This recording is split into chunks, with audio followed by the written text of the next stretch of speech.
article number 2 is from a new company that we had not have mentioned here on the podcast, and it's Wolfstone.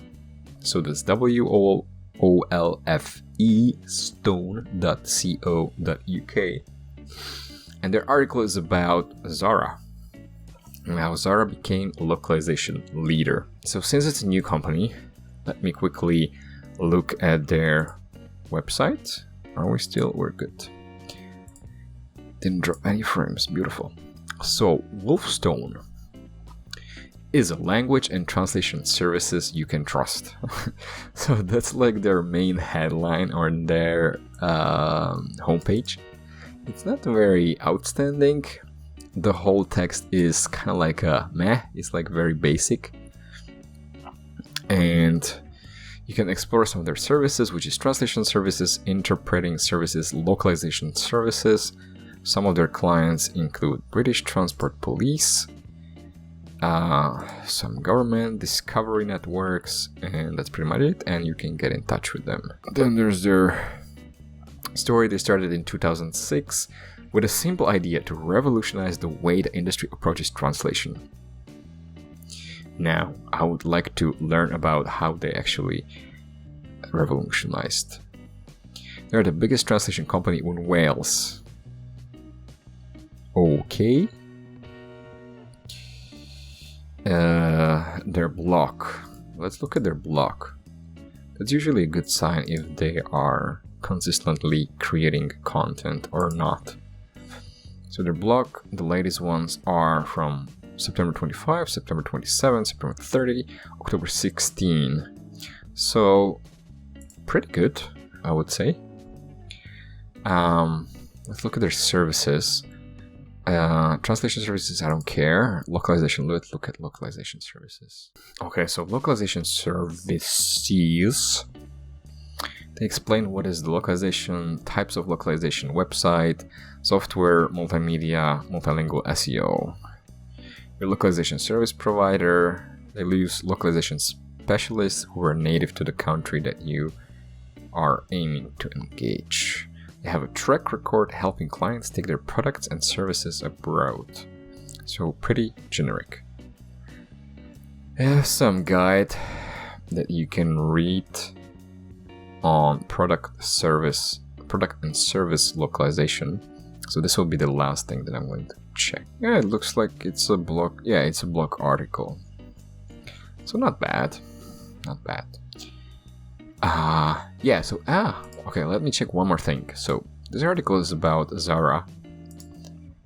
And I'm wondering if actually they have Zara listed on their website as their client. But so far I don't see any Zara logo here. Which would actually be surprising, because like if Zara is Spanish, do you think they would be working with a translation company that is in Wales? And no. So I'm looking at their testimonials page and there's no Zara. So I don't know where they have this information from. Anyway, let's go back to the article. So article number 2. How international fashion brand Zara became a localization leader. And by the way, these guys are writing localization with S, not Z. Just so that you know. So, how exactly does Zara manage to succeed where so many have failed? The key may very well lie in their unique business model and seamless localization strategy. So Zara's supply chain localization model.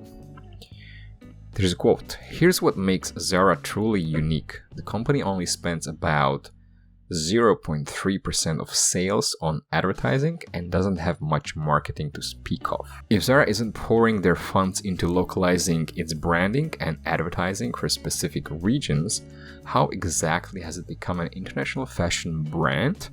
The answer seems to be the special relationship between store managers and the design team. Zara's Spanish design team works closely with each store manager to localize the merchandise of every location. And here's their model described according to Forbes India.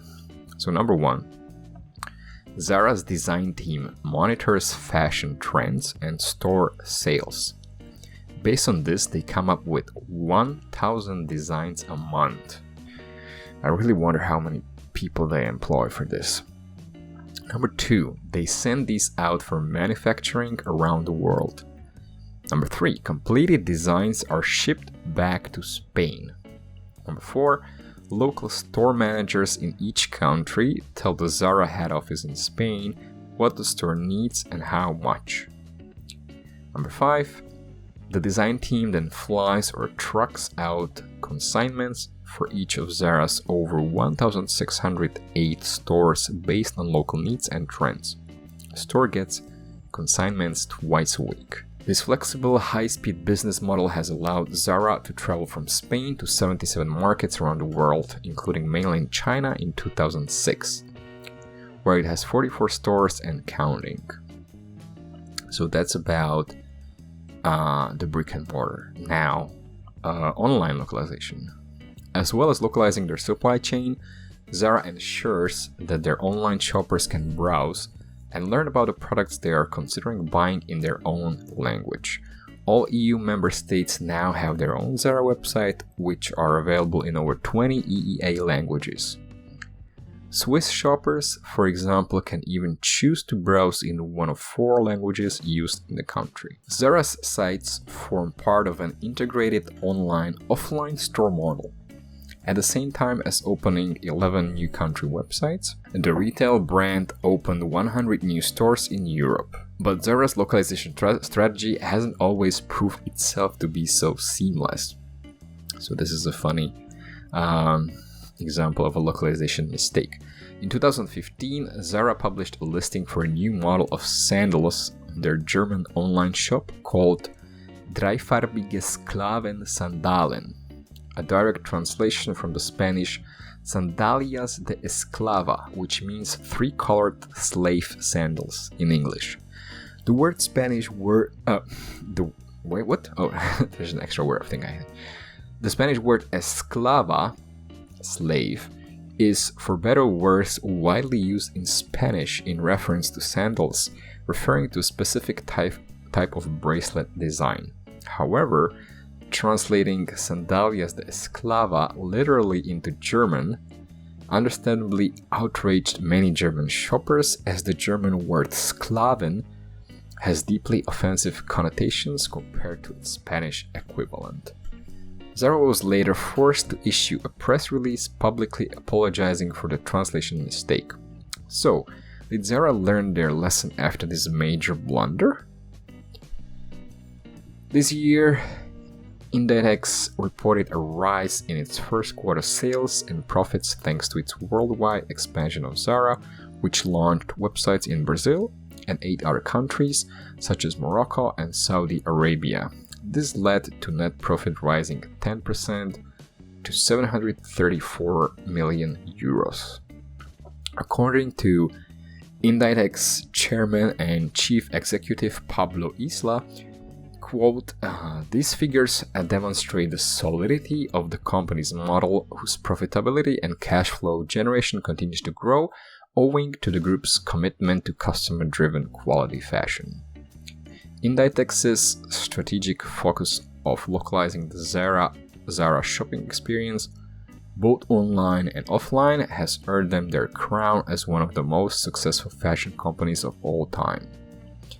Despite past mistakes, it's clear that Zara continues to dominate foreign markets, and its position as a truly international fashion brand shows no sign of abating. That was article number 2, and I have nothing extra to add.